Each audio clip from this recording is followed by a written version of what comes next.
Investor Intelligence provides general information only. You should consider seeking independent advice to see how this information relates to your unique circumstances. Please refer to the terms and conditions available at investorintelligence.com.au for more.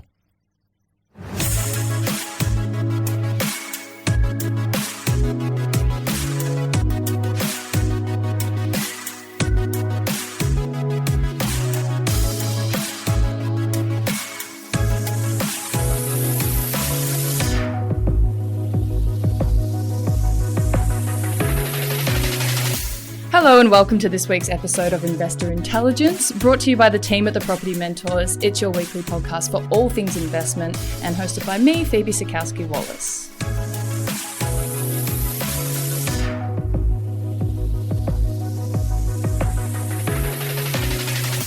So today's episode is, of course, part of our Full On Feb series, where for the month of February, we're releasing double the amount of episodes so that you'll have double the amount of content.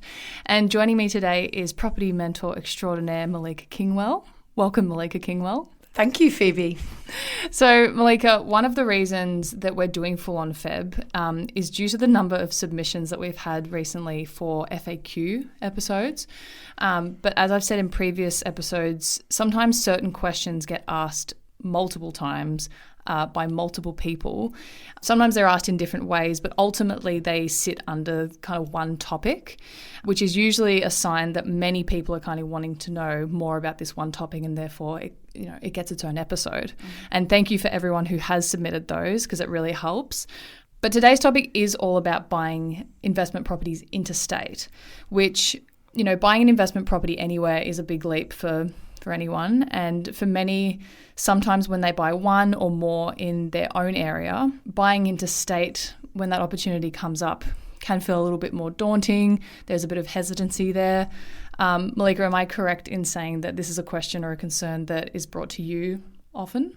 All the time. I would say at least 98% of my members have come to me with that concern at the very beginning of their property investing journey. And I would say probably that 98%, or in fact, yes, the 98% that had that concern have now got multiple properties across all different states in the country. Okay, so then who better to talk to than someone who's asked this often and someone who guides their members?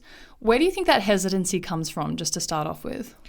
I truly think it's heavily emotionally based. I think it's not normal for people to buy something that they're not going to touch, see, visit every day, familiar with it. It's not normal. We don't buy anything that we've not that we've not already seen. Yeah. So it's scary. It's super scary. So it's kind of, I guess, that emotional of the unknown and not understanding, which is why it's so important to have that right education surrounding that and the right plan. So if an opportunity does arise interstate, and it's a great opportunity for your investment portfolio, then you feel comfortable and equipped to take up that opportunity. That's a really good way to look at it, actually. So let's start with, this is not necessarily related to buying interstate just yet, but what are the most important factors to consider when choosing a location for an investment property just anywhere? Yeah, great question. Look, I would suggest that the most important things, everything's important, but the main first steps, the biggest criteria would be ensuring that, where it is that you're going to potentially buy, check out the growth plans within that area. What development is in process and in progress within that area? Is there development happening at the moment? Is there future plans for development? Look on the government websites to make sure that things that are being said are in place are actually happening. Have the plans started?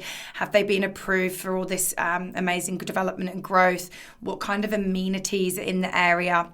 How close are they to freeways? If they are close to a freeway, is there more development and expansion of that freeway? Is there new schools? Is there current schools? So those are kind of that's sort of the bigger picture and a big overview of what you need to look for.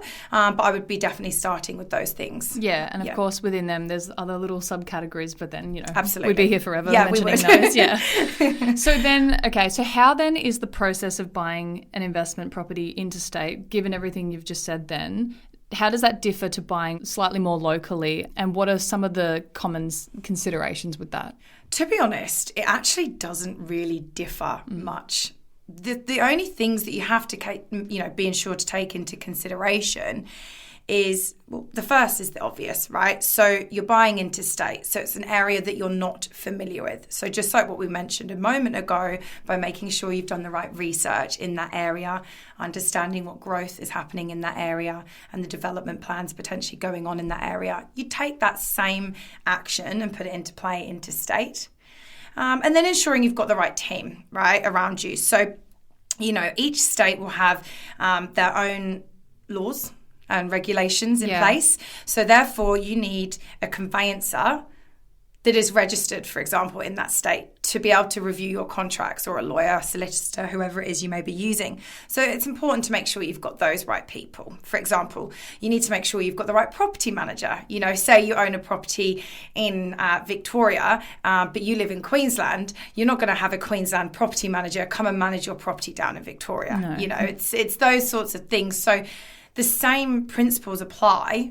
It's just ensuring that the right people in the right place in your team are in that area. And you've done that research. That's the most important. Other little things to consider are things like, so different states have different laws and regulations. So stamp duty amounts vary from state to state. You've got different property management fees from state to state. So things like that as well are important to consider and take into consideration when you are purchasing interstate. Fab. I do want to talk a little bit more about the role of property managers in there soon, but how can an investor assess the local property market and economic conditions from that distance? Like how do they kind of navigate that? Good. Another really great question. To be honest truth, they don't need to. That's why you'd have a mentor, right? That's our job as mentors to do that for you. We're doing this day in, day out. That's our job as mentors. I find actually a lot of people don't actually have the time to do this kind of stuff. That's majority of my members have come to me because they are time poor. So that's our job, right? That's our job as mentors to do that for you and to take that kind of weight off your shoulders. So in this case, how would, say, the help of a buyer's agent or a buyer's advocate, as they're also known, differ from, say, a property mentor? Yeah, good question. Again, get asked that quite a lot. Essentially, a buyer's advocate or buyer's agent, they are great if you're looking for that one-off purchase, right? That one property. They will get you that one property. However, if you're looking for that longer-term plan and that growth planning with your property portfolio, that's when a mentor comes into play, right? So not only will we help you continue to grow your property portfolio, like we mentioned earlier, we will make sure you've got the right people around you, the right team, pending on state that you're purchasing in as well, and continue to review that portfolio for you so we can help you continue to grow that. Yeah, so that difference is really the long term of it. The long term, a lot of hand holding. Yeah, the relationship you have with your members over that long term. 100%. We really understand what, we're working with our members for such a long period of time. We really understand what it is that they actually want to achieve for their lives, right? And that's the most important thing here. So as a mentor, we're going to be able to take those things into consideration as we continue to grow the portfolio. Yeah, fantastic. So we mentioned just before sort of the role of property managers, but what role do property managers play in the process of buying and managing an investment property interstate? And how can you make sure that you find the right one? Yeah, good. I actually just had a coaching call with one of my members about this. She's just sort of getting to understand the steps she needs to learn and consider moving forward when she eventually becomes a residential rental provider. But they play a key part, right, when it comes to your investment portfolio. Look at it like this. You've got at least an asset of over $500,000, right? you need to ensure that that asset is well looked after, well maintained, okay? So having the right property manager for that property is integral to your plan, okay? So a property manager can do all of these next steps that I'm going to mention. So first of all, they can, if you're buying interstate and you're not available to do your defect inspection on the property, your property manager is going to go and do that defect inspection for you just prior to settlement. That is key to make sure that that is done. Yeah. A defect inspection means things like, going to inspect that property to make sure there's no paint chips on the walls, the fittings and fixtures are all fitted off and finished off nicely. There's just nothing outstanding left to be done with that property prior to settlement. And if there is, they will then liaise with the developer, builder, vendor, whomever it might be, to get that organised and fixed up prior to settlement, okay? The next steps that they'll do is 9 times out of 10, if they're able to, upon that defect inspection, they will organise for their photographer, a good property manager, will organise for their photographer to also come to the property at the same time to take those professional photos ready for your property to be uploaded and advertised online from day of settlement, which is amazing because, again, there's no time wasted then, right? Because the property manager is organising and making sure that the property is going to get leased out as soon as possible. From there, that property manager will organise all your inspections for you. They will host those inspections for you. They will do all the due diligence that they'll need on any applications put forward. Some very heavy reference checks. I know the property managers that they do, good ones, do some really detailed reference checks, ensuring that the right renter is put in the property. From there onwards, they will help organise the rents, any maintenance, any ongoing issues or anything that might occur through the property's lifetime. They'll help organise and liaise everything for you. So they're integral to your property. Yeah, so think of it, if you're interstate and you've got someone looking after that property and going there as often as they need to, you don't really have to worry about the state, because obviously they're going to be reporting everything back to you. Absolutely. And to answer your question that you asked, how do you find the right property manager? Look, I've got dozens of members across the country, right? They've got properties collectively, altogether over hundreds of properties together. Okay, so what that means is, not just myself, but the team here at the Property Mentors, we do know a lot of property managers collectively between us across the country that we can introduce you to, which is just why it's really important to ensure that you do have the right team around you. Yeah, absolutely. Yeah. Can you share any success stories of investors who have had success buying property interstate? I know you said before, 98% of your members have either bought it now or they've come to you and you've navigated them through this. I'm sure there's quite a few success stories there. There is. There is a lot. I think the most.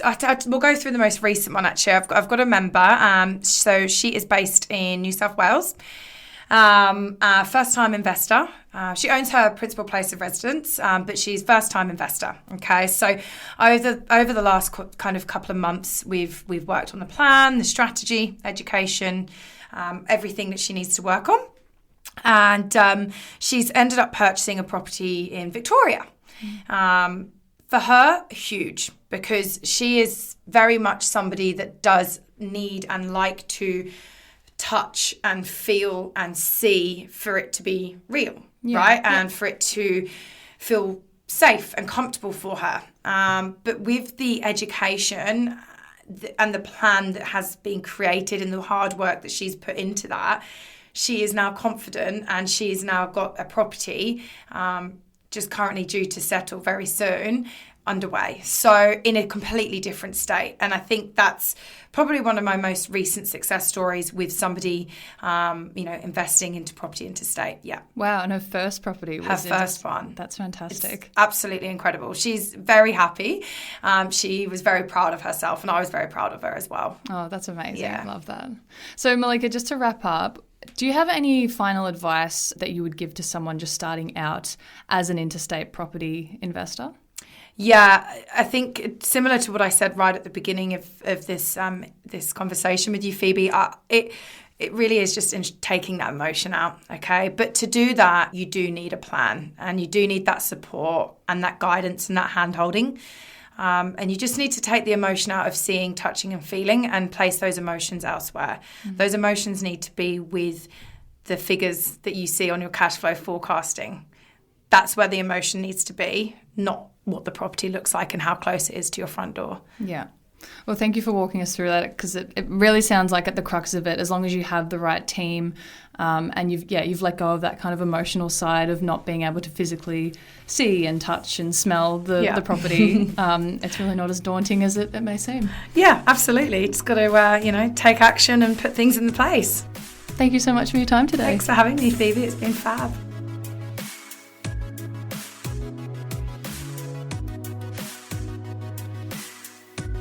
If you found this episode or any of our episodes helpful, please make sure to share and leave a rating to help us reach more people on their investing journeys. And of course, subscribe to be notified when new episodes drop. Make sure to follow the podcast on Instagram at Investor Intelligence Podcast. You can find links to our other socials in the show notes, including a link to the Property Mentors weekly blog. If you're ready to get your property portfolio in shape for financial freedom, check out Luke's latest book, Property Fit. You can get yourself a copy at www.propertyfitbook.com.au.